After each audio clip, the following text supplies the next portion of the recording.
Hey guys, this is God of Politics. I'm going to a brand new video, but before we get started with this video, please like this video and subscribe to the channel. Also follow me on Twitter and join the Discord. Those are both linked down in the description. But in today's video, I'm doing my updated 2022 governor elections predictions. Now, I haven't actually done one of these since January, so it's been about 2 months since I last did one of these because, I don't want to be overdoing it, doing it every single month because the election is still very far away. But I think that it's good to update the, viewers every now and then on what I think the races are going to look like come 2022. So we have 38 races, 2 are in 2021, them being Virginia, New Jersey. I went in depth into those in another video, which you should go check out on my channel. And then we've got 36 races in 2022, way more than the about 10 we had back in 2020, none of which were very interesting. I guess you could say Montana was semi-interesting, but it didn't turn out to be very close at all.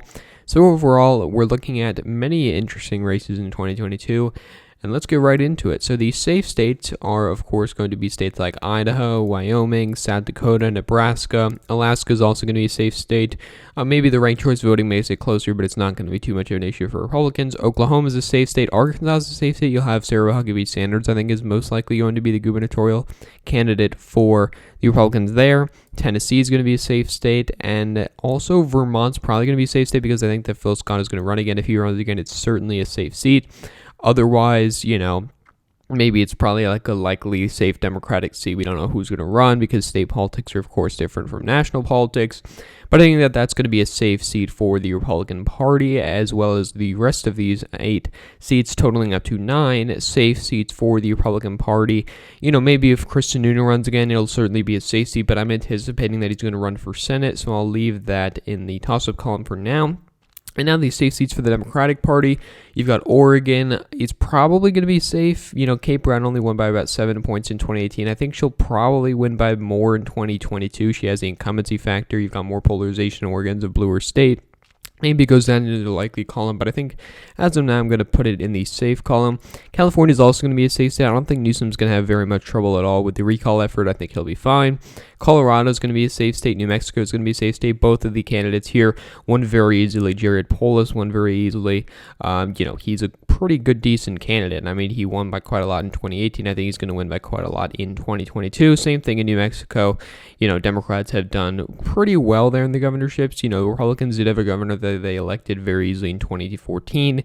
But of course, Democrats won that seat in 2018 by quite a substantial margin. Hawaii is also going to be a safe state for the Democrats. Actually, of course, I don't know why I didn't put Alabama, South Carolina. Some of you may be wondering that.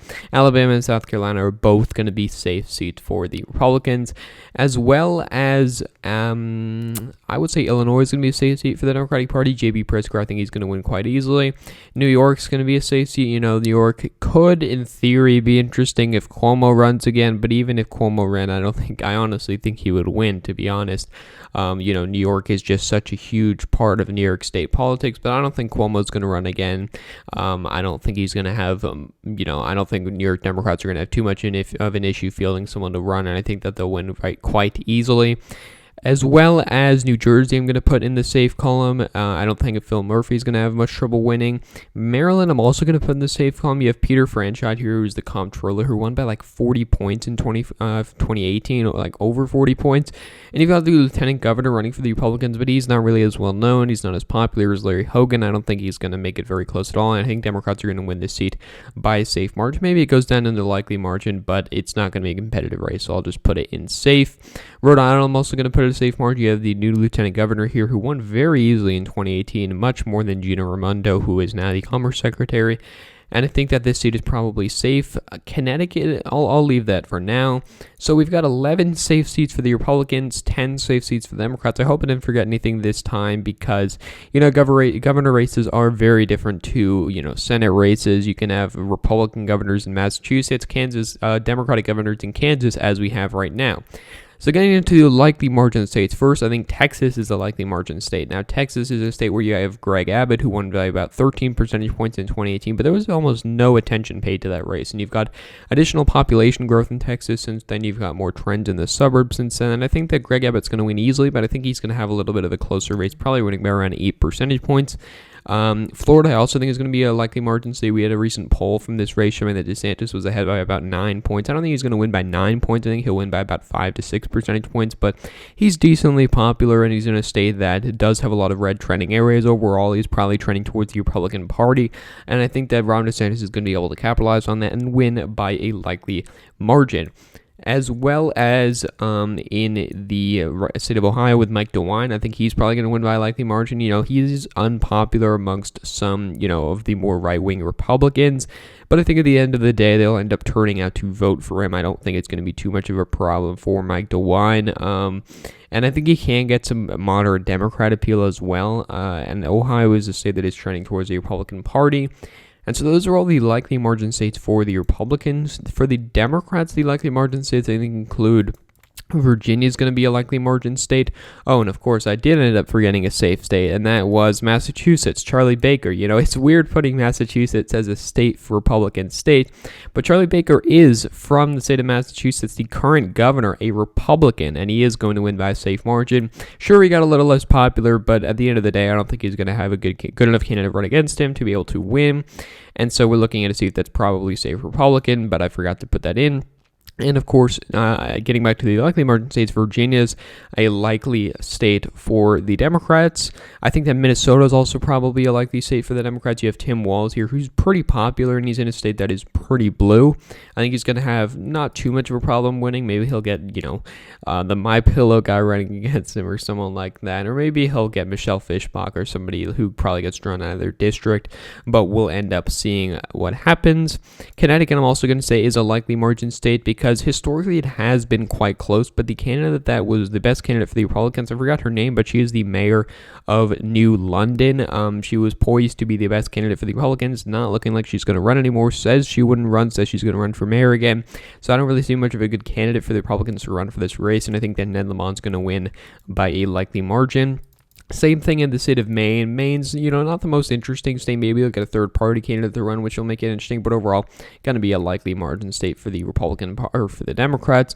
Getting into the lean margin states. First, I think that Iowa's a lean margin state. You've got Kim Reynolds here, who is actually not very popular. The most recent poll from the Des Moines Register, which is the gold standard, has her at 46% approval, 47% disapproval, and 42% of people think she should run for re-election. 51% think that she shouldn't. And you actually do have some good Democratic candidates. Maybe you run someone like Rob Sand, who's the state auditor who was elected by 4 points in 2018. He is a statewide elected Democrat, and this is state politics. So if he does run, I know there is some indication from him that he will run. He said to be decided on Twitter, but we will see what happens. But I think that if he does run, he could make it close. But as of now, I'm just going to put it at lean Republican because Kim Reynolds is not the best candidate, really. And getting into the next lean, actually, I don't think there are any more lean margin states. I'm actually going to put Kansas at a lean Republican state. This may be unpopular to many, but I just don't see much of a scenario where Laura Kelly does win. I don't want to say it was a fluke in 2018, but she did run against a very terrible Republican candidate in Chris Kobach.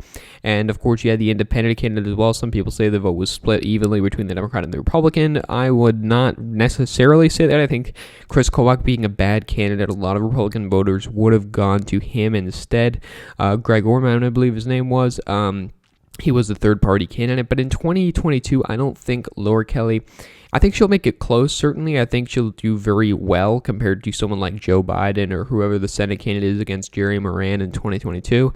But I don't think she's going to end up winning. I just don't think she's going to have enough appeal to the areas that she needs. Wichita, I don't think she's going to get the numbers she needs in Johnson County. But we will end up seeing she could win. But as of now, I just don't think it's favored.